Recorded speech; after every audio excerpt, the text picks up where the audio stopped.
Good morning everyone, welcome back at BBVN online classes. आज अपन फिर बात करते हैं business studies of class 11th commerce की।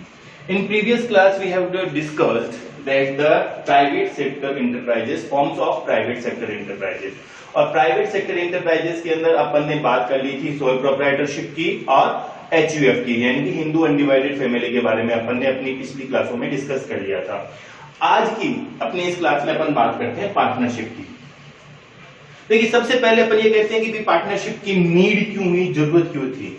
ड्यू टू द डीमेरिट्स और लिमिटेशंस ऑफ सोल प्रोप्राइटरशिप। क्या क्या चीजें थी? लिमिटेड फाइनेंशियल रिसोर्सेज था सोल प्रोप्राइटरशिप का, रिस्क बियरिंग सेक्टर था सोल प्रोप्राइटरशिप का, और लेस मैनेजरियल स्किल्स थी सोल प्रोप्राइटरशिप की। उनकी वजह से अपने को मूव करना पड़ा पार्टनरशिप की तरफ।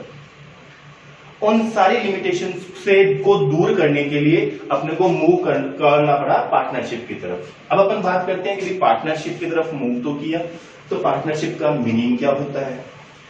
पार्टनरशिप की मीनिंग की जब बात करते हैं तो अपन ये कहते हैं कि व्हेन टू और more persons join hands together to set up a business. Business कैसा होना चाहिए? ए लीगल बिजनेस और a continuous business. They said to be in partnership. हम ये कह सकते हैं कि वो पार्टनरशिप में बिजनेस कर रहे हैं। क्या बताया?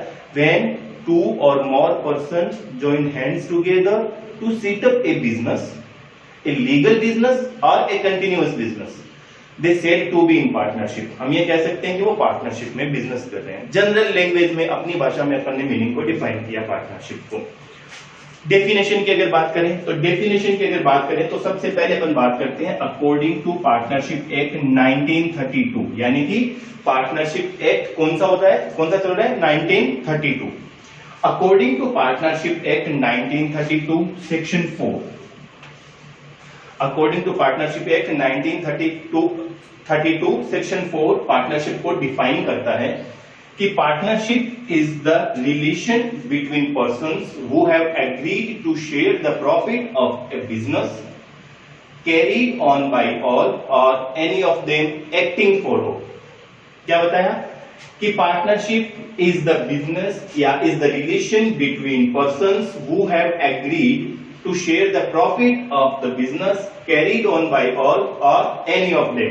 देखिए, इसके अंदर अपन ने क्या कहा कि पर्संस के बीच में, ऐसे पर्संस के बीच में रिलेशन बिटवीन पर्संस वो have agreed to share the profit of the business, यानी कि ऐसे पर्संस के बीच में रिलेशन जो किसी बिजनेस के प्रॉफिट को आपस में शेयर करते हो और उस बिजनेस को कैरीड बाय ऑन ऑल और any of them acting for all, यानी कि जितने भी पार्टनर होंगे वो उस बिजनेस को या तो सारे एक साथ मिलकर चलाएंगे या उनमें से कोई एक चलाएगा। सबकी तरफ से ऑपरेट करने की बात कर रहे हैं कि उस बिजनेस को ऑपरेट या तो वो सारे पार्टनर मिलकर करेंगे या उनमें से कोई एक सबके बिहाफ पर उसको ऑपरेट करेगा। तो अपन ने क्या कहा कि relation between persons who have agreed to share of the profit of a business carried by all और any of them acting for all.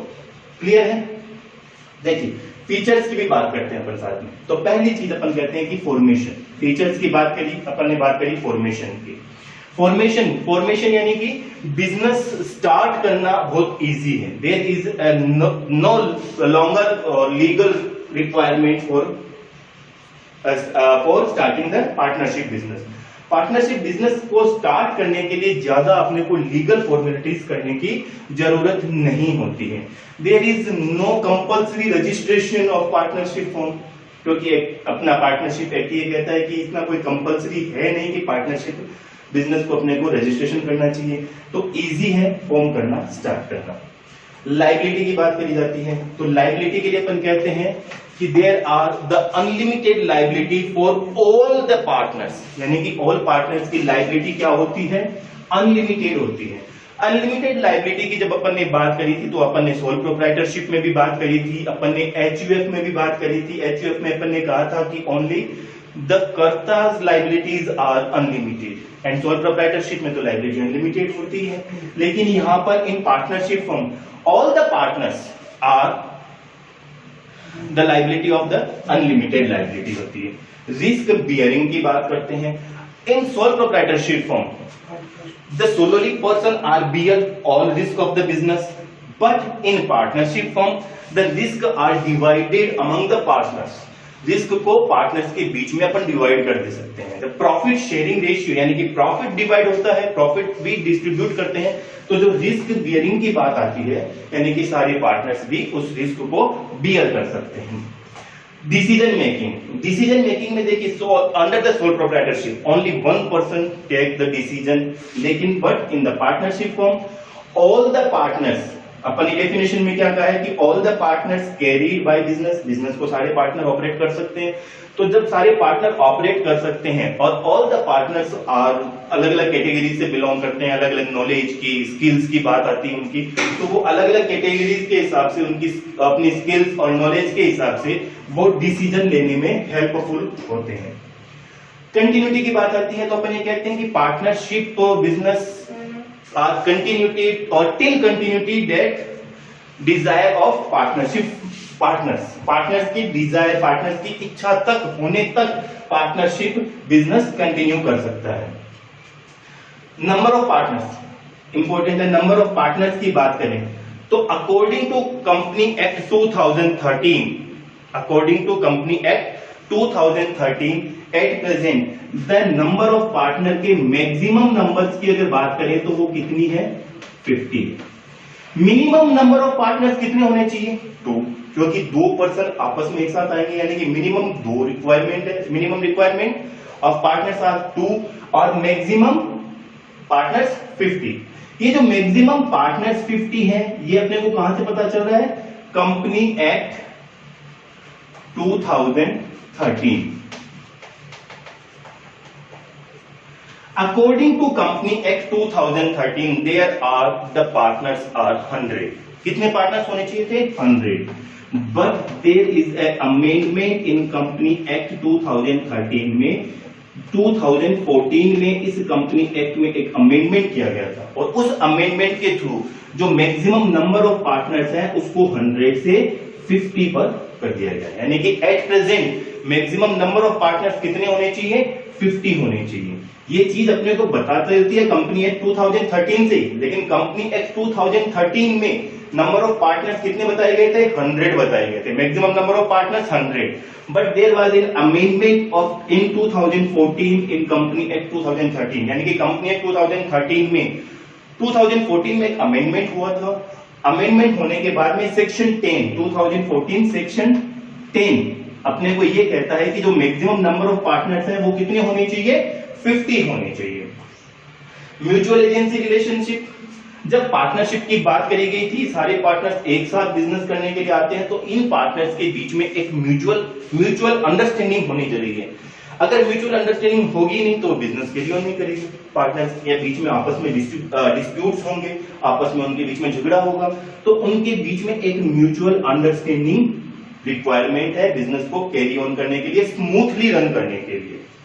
Features की अपन ने बात करी तो अपन ने क्या करी कि म्यूचुअल एजेंसी रिलेशनशिप की बात करी. म्यूचुअल एजेंसी रिलेशनशिप अपन एक बात और कहते हैं कि जितने भी पार्टनर होते हैं वो बिजनेस के ओनर भी होते हैं और पार्टनरशिप फर्म के एजेंट भी होते हैं. पार्टनरशिप फर्म के एजेंट भी होते हैं और एक पार्टनर दूसरे पार्टनर का भी एजेंट होता है, यानी कि वो उसको बाइंड करता है, उसके एक्शन के लिए, उसको काम करने के लिए बाइंड कर सकता है. तो ये म्यूचुअल एजेंसी और रिलेशनशिप पार्टनर्स के बीच में होना जरूरी है क्योंकि वो दोनों एक दूसरे के एजेंट के रूप में भी काम करते हैं. मेरिट्स की बात करते हैं अपन, तो यहां पर बात करते हैं इजी टू फॉर्म, यानी कि वापस फॉर्मेशन की बात हुई. इजी है स्टार्ट करना क्योंकि यहां पर कोई कंपल्सन नहीं है कि इसको रजिस्ट्रेशन करवाना चाहिए. According to partnership act 1932 it is not compulsory to registration or register the firm in register. Balanced decision making की जब बात आती है तो in sole proprietorship only one person takes और डिसीजन लेने का राइट रहता है, लेकिन यहां पर पार्टनरशिप फॉर्म में all partners are right to take the decision in favour of business के फेवर में डिसीजन लेते हैं. जब बिजनेस के फेवर में वो डिसीजन लेने का राइट है उनको सबको, तो वो अपनी स्किल्स और अपनी नॉलेज के अकॉर्डिंग अपनी बेस्ट डिसीजंस के अंदर अकॉर्डिंग उसकी बिजनेस की हेल्प कर सकते हैं. Larger financial resources third point की बात करी, लार्जर फाइनेंशियल रिसोर्सेज के अंदर अपन ये कहते हैं कि in sole proprietorship only one person contribute the capital, but in partnership all the partners contribute capital in the business. So it is the larger financial resources comparison the sole proprietorship. Comparison of sole proprietorship, financial resources अपने यहां ज्यादा available हो जाते हैं partnership form में. वापस risk sharing की बात आई. रिस्क शेयरिंग की जब बात करी तो अपन ने यहाँ रिस्क बियरिंग की भी बात करी थी. सेम चीज है कि जब पार्टनर्स प्रॉफिट को शेयर करते हैं तो वो उस रिस्क को भी आपस में शेयर करते हैं, यानी कि risk divided among the partners in their profit sharing ratio. और लॉस अगर बिजनेस में होता है तो उस लॉस की तो रिस्क होती है बिजनेस की, तो उस लॉस को भी पार्टनर्स आपस में डिस्ट्रीब्यूट कर लेते हैं, डिवाइड कर लेते हैं, जिससे कि उनकी रिस्क की जो रिस्क शेयरिंग है वो आपस में डिवाइड हो जाती है. सीक्रेसी, यहां पर पार्टनरशिप फॉर्म में there are no compulsion to publish their accounts, यानी कि पार्टनरशिप को अपने अकाउंट्स, पार्टनरशिप फॉर्म को अपने अकाउंट्स पब्लिश करने की कोई रिक्वायरमेंट नहीं होती, कोई जरूरत नहीं होती. Therefore, there are the remain secrecy, यानी कि वहां पर अपन के पास secrecy remain रह जाती है. क्यों? क्योंकि all the partners, जितने भी पार्टनर्स हैं, डिसीजन सारे उन्हीं के बीच में होते हैं, अकाउंट्स भी उन्हीं के बीच में सीक्रेट रहता है, पब्लिश मार्केट में होते नहीं है, पब्लिक के बीच में पब्लिश होते नहीं है. तो जो उनके जो ट्रांजेक्शंस होते हैं, उनकी जो भी बिजनेस एक्टिविटीज होती है वो उन पार्टनर्स के बीच में ही सीक्रेट रह जाती है. डीमेरिट्स की बात आई तो डीमेरिट्स के अंदर अपन ने कहा कि सबसे पहले अनलिमिटेड लायबिलिटी होती है. अभी अपन ने बात करी थी यहां पर भी कि अनलिमिटेड लायबिलिटी होती है. यहां पर जितने भी पार्टनर होते हैं, नंबर ऑफ पार्टनर्स जितने भी होंगे उनकी सबकी लायबिलिटी अनलिमिटेड होगी, यानी कि जितने भी पार्टनर हैं वो पर्सनली लायबल है डेप्थ का पेमेंट करने के लिए, डेप्थ का पेमेंट, बिजनेस के डेप्थ का पेमेंट करने के लिए. ठीक है. Limited resources, limited resources, there are the restrictions of partners.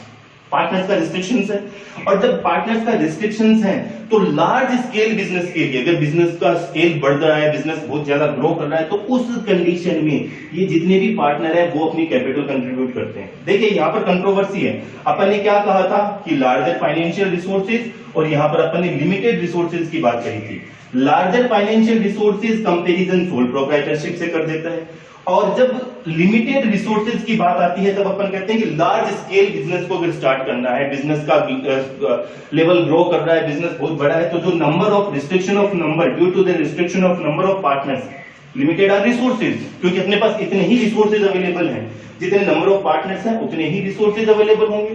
तो बिजनेस जब ग्रो करेगा, उसकी साइज जब इंक्रीज होगी, तो उसके बाद में रिसोर्सेज के अंदर अपने को रिक्वायरमेंट और होगी, और वो अपने पास अवेलेबल होगा.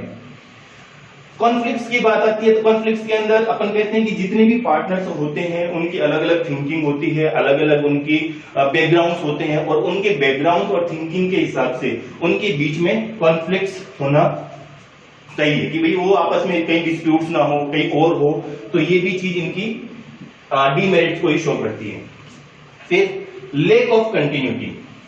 लैक ऑफ कंटिन्यूटी के अंदर कहते हैं कि पार्टनरशिप टिल, जब तक पार्टनरशिप स्टार्ट रहती है, जब तक किसी पार्टनर का कोई डेथ नहीं हो जाती, पार्टनर रिटायर नहीं हो जाता, और कोई पार्टनर इंसॉल्वेंट नहीं हो जाता, या पार्टनर अनसाउंड माइंड से नहीं हो जाता, तब तक पार्टनरशिप कंटिन्यूटी करती है. इन केस अगर पार्टनर्स की डेथ हो जाती है, रिटायरमेंट हो जाती है, और अदर पार्टनर उस बिजनेस को कंटिन्यू करना चाहते हैं, तो डिकेस्ड पार्टनर और रिटायरमेंट के पार्टनर की, जो रिटायर्ड पार्टनर है, उसकी जितनी भी लायबिलिटीज है उसको पे करने के बाद में रिमेनिंग पार्टनर बिजनेस को कंटिन्यू कर सकते हैं. Lack of public confidence. अब जब अपन ने बात करी थी तो अपन ने ये कहा था कि पार्टनरशिप फर्म के अकाउंट्स पब्लिश करना कंपलसरी नहीं होता. जब अकाउंट्स कंपलसरी नहीं है पब्लिश करना, तो पब्लिक का कॉन्फिडेंस भी पार्टनरशिप फर्म में कम हो सकता है. क्यों? क्योंकि अकाउंट्स पब्लिश नहीं होते, बिजनेस की एक्टिविटीज अपन मार्केट में शो नहीं करते, तो due to this reason the public confidence भी कम होता है. और एक आ जाता है लास्ट अपना risk of mutual agency. Same चीज अपन ने कहा कि जितने भी पार्टनर्स हैं वो अलग अलग बैकग्राउंड से बिलोंग करते हैं, अलग अलग नेचर के हो सकते हैं, अलग अलग नेचर के होने की वजह से, या कोई पार्टनर इंटेंशनली किसी वजह से पार्टनरशिप फॉर्म ज्वाइन करे कि भाई वो सिर्फ प्रॉफिट का शेयर लेता है, और लॉस के शेयर के अंदर वो अपना शेयर लेने के लिए मना कर सकता है, तो जो म्यूचुअल एजेंसी होती है यानी कि जो एजेंट का रोल होता है एक पार्टनर का, उसको वो बाइंड नहीं कर सकता। उस कंडीशन में ये रिस्क भी इसकी डीमेरिट्स काउंट करती है। तो आज की अपनी इस क्लास में अपन ने क्या कहा, पार्टनरशिप का मीनिंग देखा, पार्टनरशिप की डेफिनेशन की बात करी, पार्टनरशिप के फीचर्स की बात करी, मेरिट्स की बात करी, डीमेरिट्स की बात करी। अपनी अगली नेक्स्ट क्लास में अपन बात करेंगे टाइप्स ऑफ पार्टनरशिप की, पार्टनरशिप टाइप्स ऑफ पार्टनर्स की और पार्टनरशिप डीड की। अपन अगली अपनी नेक्स्ट क्लास में इसको कंटिन्यू कर बात करेंगे। तब तक के लिए थैंक यू।